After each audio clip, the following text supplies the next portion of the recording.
Bonjour à tous, alors aujourd'hui nous allons voir pour faire réaliser un porte-clés à l'occasion de la fête des mères. Donc comme vous pouvez le voir, il est constitué d'un anneau et de cuir. Vous aurez besoin d'un cuir souple, de préférence pas trop épais, une chute de cuir de 15 par 17 peut suffire, un anneau rond ouvrant de 4 cm de diamètre et d'épaisseur 7 mm, ou si vous avez autre chose, utilisez ce que vous avez en stock, d'une paire de ciseaux, d'une règle graduée, d'un crayon d'argent effaçable. Si comme moi vous n'en avez pas, vous pouvez utiliser un crayon de papier, mais de préférence le crayon d'argent, c'est nettement mieux. D'un emporte-pièce rond de 5 mm et enfin de la colle néoprène.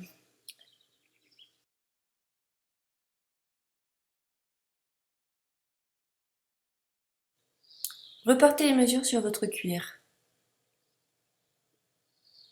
Tracez. Découpez.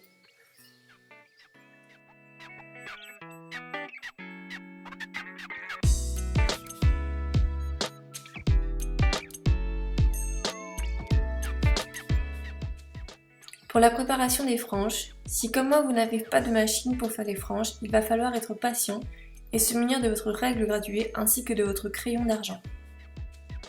Laissez une bande de 2 cm en haut.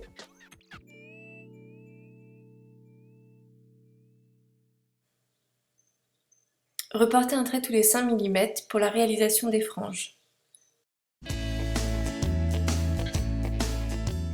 C'est un peu long.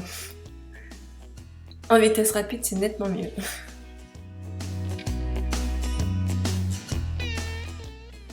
Le marquage des franges terminé, munissez-vous de vos ciseaux pour commencer la découpe.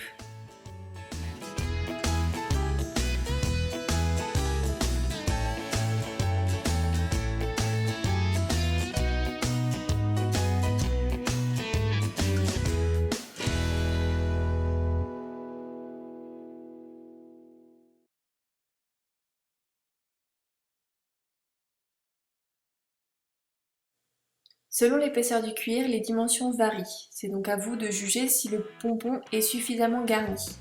Présentez le futur pompon sur l'anneau afin de définir le nombre de tours à faire et la hauteur de la patte. Réalisez les perforations à l'aide de l'emporte-pièce pour passer l'attache de maintien. Bon, ça ne va pas sur la table. Je me rends donc à l'extérieur sur un support rigide. Pour ajuster au mieux le porte-clés, je présente à chaque fois le pompon sur l'anneau et indique l'endroit à perforer. Je reproduis la même étape, je perfore, je présente, je marque. Je perfore, je présente, je marque, jusqu'à ce que le porte-clés soit suffisamment garni en franges. Pour ma part, 2 tours suffisent.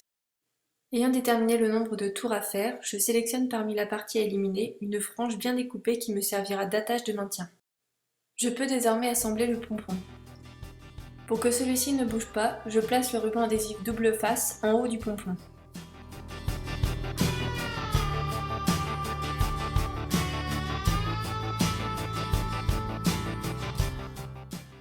Les perforations tombent bien en face, je peux insérer l'attache dans les trous pour maintenir le pompon. Cette partie est la moins marrante.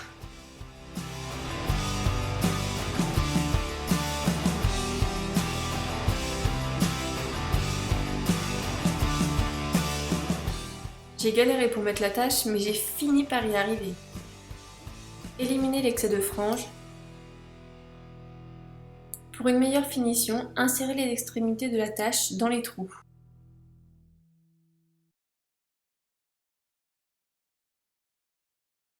Enfin, coupez l'excès de l'attache et mettez une pointe de colle pour maintenir le tout. Donc vous venez de réaliser un porte-clés qui se porte également en bijoux de sac. Bon, j'espère que cette première vidéo vous a plu, on se retrouve rapidement pour un prochain article. À bientôt!